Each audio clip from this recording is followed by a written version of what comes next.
बिस्मिल्लाहिर्रहमानिर्रहीम, अस्सलाम वालेकुम। आज हम आपके साथ आलू की कचौरी की रेसिपी शेयर करेंगे और यकीन मानिए ये इतनी खस्ता और इतनी मज़ेदार है कि आप चिकन की कचौरी को बिल्कुल ही भूल जाएंगे।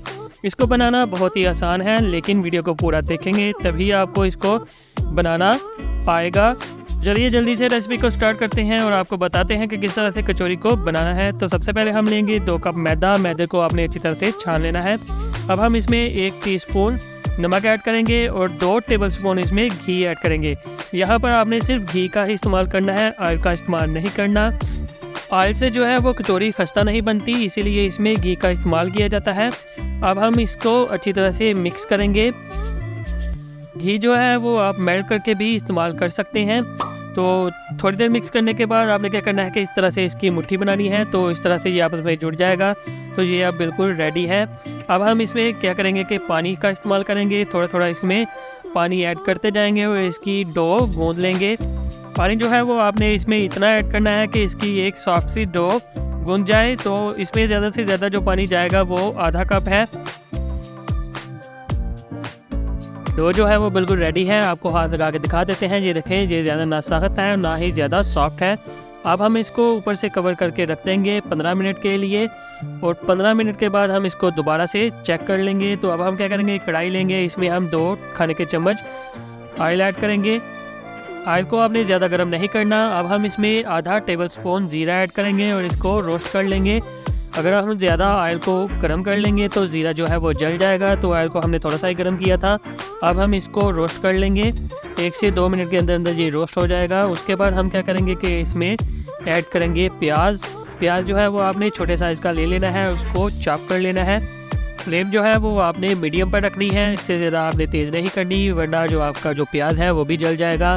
तो प्याज को हमने बस सोटे ही करना है, थोड़ा सा इसका जो कच्चापन है वो ख़त्म करना है।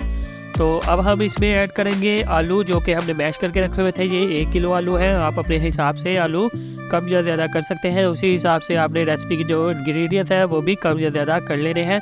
तो अब हम आलू को अच्छी तरह से इसमें मिक्स कर देंगे।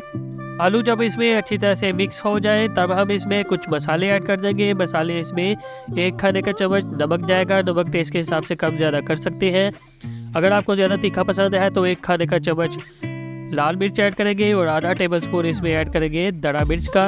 और अगर तीखा ज़्यादा नहीं पसंद तो आप क्या करेंगे कि आधी चम्मच लाल मिर्च और आधी चम्मच दड़ा मिर्च ऐड कर देंगे। अब हम इसमें ऐड करेंगे 1/4 टीस्पून काली मिर्च पाउडर का और आधा टेबलस्पून धनिया पाउडर का ऐड करेंगे और आधा टेबलस्पून ही इसमें चाट मसाले का ऐड कर देंगे। अब हम इन सब चीज़ों को अच्छी तरह से मिक्स कर देंगे और मिक्स करने के बाद जो आलू है वो बिल्कुल रेडी है। आप चाहे तो इसमें थोड़ा सा धनिया और थोड़ा सा अगर आपको मिंट अच्छा लगता हो, यानी कि जो पुदीना है वो अच्छा लगता हो, तो वो भी इसमें ऐड कर सकते हैं। अब हम चलते हैं आटे की तरफ। इसको हम कवर को ऊपर से हटा लेते हैं और डो को दोबारा से गूंद लेते हैं ताकि ये अच्छी तरह से सेट हो जाए। 1 से 2 मिनट आपने इसको गूंदा है और ये सेट हो जाएगी। अब आपने एक चकने के ऊपर या फिर कोई भी शीट ले ले, उसके ऊपर थोड़ा सा मैदा डस्ट करना है और इसको इस तरह से रोल करेंगे। थोड़ा सा इसको स्ट्रेच करके रोल करके थोड़ा सा बढ़ा लेंगे और बाद में इसके हम करेंगे 5 अदद पेड़े। 5 बराबर हिस्सों में इसको आप तकसीम कर लें, इसको कट कर लें। उसके बाद इनके आप पेड़े बना लीजिएगा। एक पेड़े से जो है वो 2 अदद आपकी कचौरी आराम से निकल आएगी। तो इस तरह से आपने 5 अदद पेड़े बना लेने हैं। अब हम क्या करेंगे, एक पेड़ा लेंगे, उसके ऊपर हम थोड़ा सा मैदा डस्ट करेंगे और इसको हम बेल लेंगे। बेलना आपने कितना है कि इसकी एक बड़ी सी रोटी तैयार करनी है, ना जो वो ज़्यादा पतली हो ना ही ज़्यादा मोटी हो। अब हमने बनानी है कचौरी के अंदर जो तय लगी होती है वो हम बनाएंगे। तो इस तरह से आपने इसको बेल लेना है। तो इसके ऊपर अब आपने क्या करना है कि ग्रीस करना है घी के साथ। यहाँ पर भी आपने ऑयल का इस्तेमाल बिल्कुल नहीं करना, यहाँ पर भी आपने घी का ही इस्तेमाल करना है, क्योंकि घी इसको खस्ता और क्रिस्पी करेगा। घी के साथ ग्रीस करने के बाद इसके ऊपर थोड़ा सा मैदा डस्ट करेंगे और इसको हम एक तरफ से इस तरह से फोल्ड कर देंगे और दूसरी तरफ से भी हाफ फोल्ड करेंगे और दूसरी तरफ से भी इसको हाफ फोल्ड कर देंगे। अब हम क्या करेंगे कि इसके ऊपर भी दोबारा से घी के साथ ग्रीस कर देंगे और दोबारा से ग्रीस करने के बाद हम इसके ऊपर दोबारा से मैदा डस्ट करेंगे। यही प्रोसेस आपने सब कचौरी के साथ जो आप बनाएंगे पेड़े बनाए हुए हैं उनके साथ आपने ये प्रोसेस करना है।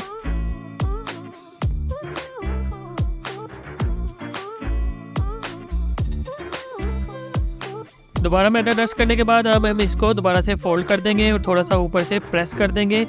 तो यही प्रोसेस आपने रिपीट करना है। तो अब आप क्या करेंगे, इसके ऊपर दोबारा से थोड़ा सा घी जो है वो ग्रीस करेंगे और ग्रीस करने के बाद हम दोबारा से इसके ऊपर मैदा डस्ट करेंगे। मैं पूरी डिटेल के साथ आपको ये प्रोसेस बता रहा हूँ, आपने किसी भी चीज़ को मिस नहीं करना। बाद में ना कहना कि आपकी कचौरी जो है वो खस्ता नहीं बनी और अच्छी नहीं बनी। तो मैदा डस्ट करने के बाद अब आपने क्या करना है कि इसको रोल करना है। यहाँ से पकड़ कर आपने इसको रोल कर लेना है। रोल जो है वो आप थोड़ा सा टाइटली कीजिएगा ताकि इसकी जो तय है वो ज़्यादा से ज़्यादा बन सके। तो ये देखिए ये बिल्कुल रेडी है। अब आपने क्या करना है कि इसको नीचे रख के इसको सेंटर में से हाफ कर लेना है, कट कर लेना है सेंटर में से। तो इस तरह से आपकी जो 2 कचौड़ियों के पेड़े हैं वो रेडी हो जाएंगे।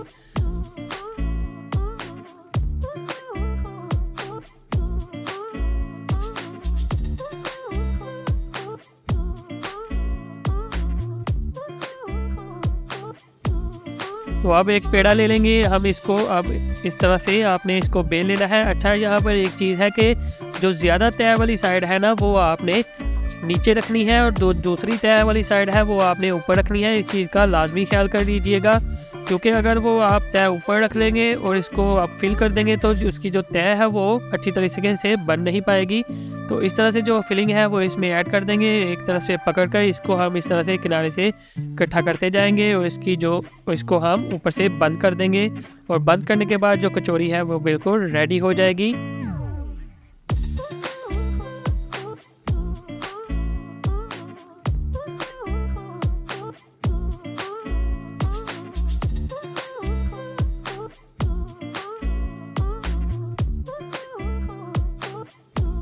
अब हम एक कढ़ाई में ऑयल गरम करेंगे। ऑयल आपने बहुत ज़्यादा गरम नहीं करना, बस हल्का सा गरम करना है। और जो फ्लेम है वो मीडियम से भी कम रखनी है, क्योंकि हम इसको लो फ्लेम पर ही पकाएंगे। अगर आप इसको हाई फ्लेम पर पकाएंगे ये बाहर से तो पक जाएगी लेकिन अंदर से ये कच्ची रह जाएगी और ज़्यादा क्रिस्पी भी नहीं बनेगी। यही इसको पकाने का तरीका होता है। आपने इसको लो फ्लेम पर ही पकाना है। पहले एक तरफ से पका लीजिएगा, बाद में इसको पलट के आप दूसरी तरफ से गोल्डन ब्राउन होने तक इसको पका लीजिएगा।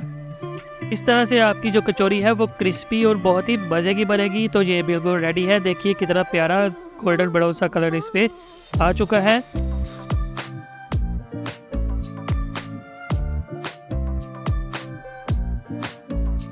उम्मीद है आपको हमारी ये रेसिपी अच्छी लगी होगी। मज़ीद इसी तरह की अच्छी वीडियो देखने के लिए हमारे चैनल को सब्सक्राइब कर दें और साथ में दिए हुए बेल के आइकन को भी प्रेस कर दें। इंशाल्लाह नेक्स्ट वीडियो में फिर मिलेंगे। अल्लाह हाफिज़।